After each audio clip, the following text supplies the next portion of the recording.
भारतीय संविधान का अनुच्छेद 134 सर्वोच्च न्यायालय में अपील की विशेष अनुमति और व्यावहारिक उदाहरण।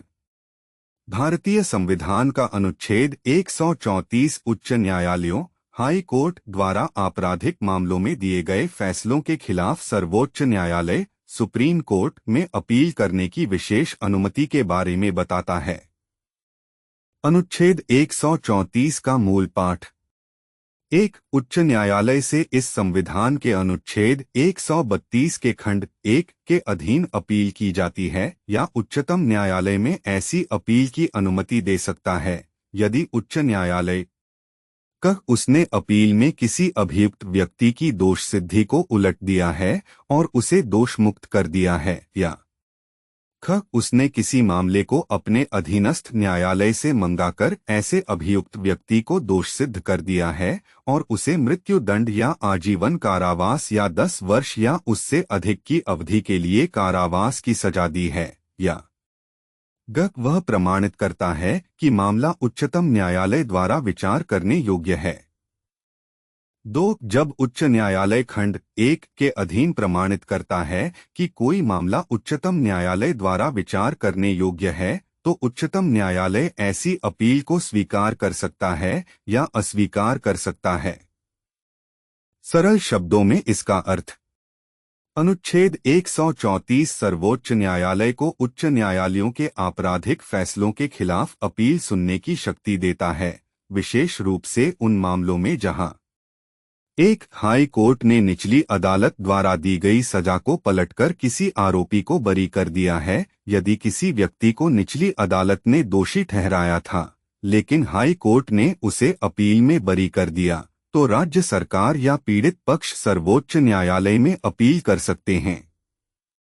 2 हाई कोर्ट ने निचली अदालत से मामले को मंगाकर किसी आरोपी को दोषी ठहराया और उसे मृत्युदंड, आजीवन कारावास या 10 साल या उससे अधिक की सजा दी। यदि हाई कोर्ट ने सीधे तौर पर किसी मामले में सुनवाई की और आरोपी को गंभीर सजा दी तो आरोपी सर्वोच्च न्यायालय में अपील कर सकता है। 3 हाई कोर्ट ने प्रमाणित किया है कि मामला सर्वोच्च न्यायालय द्वारा विचार करने योग्य है यदि हाई कोर्ट को लगता है कि किसी मामले में कानून का कोई महत्वपूर्ण प्रश्न शामिल है जिसका निर्णय सर्वोच्च न्यायालय द्वारा किया जाना चाहिए तो वह मामले को सर्वोच्च न्यायालय में अपील के लिए प्रमाणित कर सकता है। व्यावहारिक उदाहरण।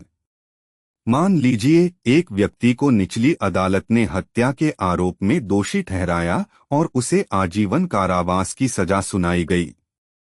उसने इस फैसले के खिलाफ हाई कोर्ट में अपील की।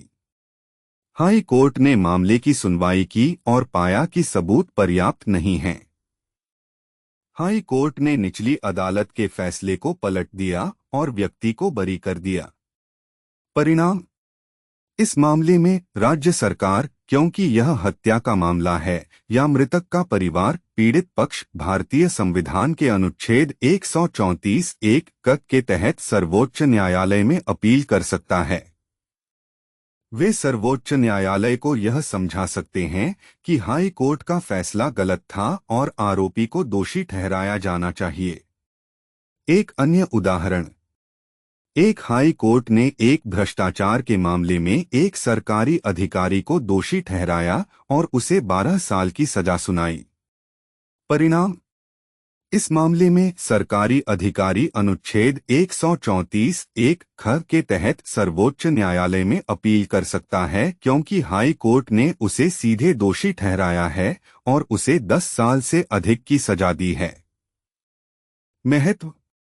अनुच्छेद 134 यह सुनिश्चित करता है कि गंभीर आपराधिक मामलों में न्याय सही तरीके से हो। यह सर्वोच्च न्यायालय को यह शक्ति देता है कि वह हाई कोर्ट के फैसलों की समीक्षा करे और यह सुनिश्चित करे कि कोई अन्याय न हो। यह विशेष रूप से उन मामलों में महत्वपूर्ण है जहां किसी व्यक्ति को गलत तरीके से बरी कर दिया गया है या उसे अत्यधिक कठोर सजा दी गई है। निष्कर्ष। अनुच्छेद 134 भारतीय संविधान का एक महत्वपूर्ण हिस्सा है जो नागरिकों के अधिकारों की रक्षा करता है और न्याय प्रणाली में सर्वोच्च न्यायालय की भूमिका को मजबूत करता है। यह उन विशेष परिस्थितियों में सर्वोच्च न्यायालय में अपील करने का अवसर प्रदान करता है जहां न्याय के सिद्धांतों का उल्लंघन होने की संभावना होती है।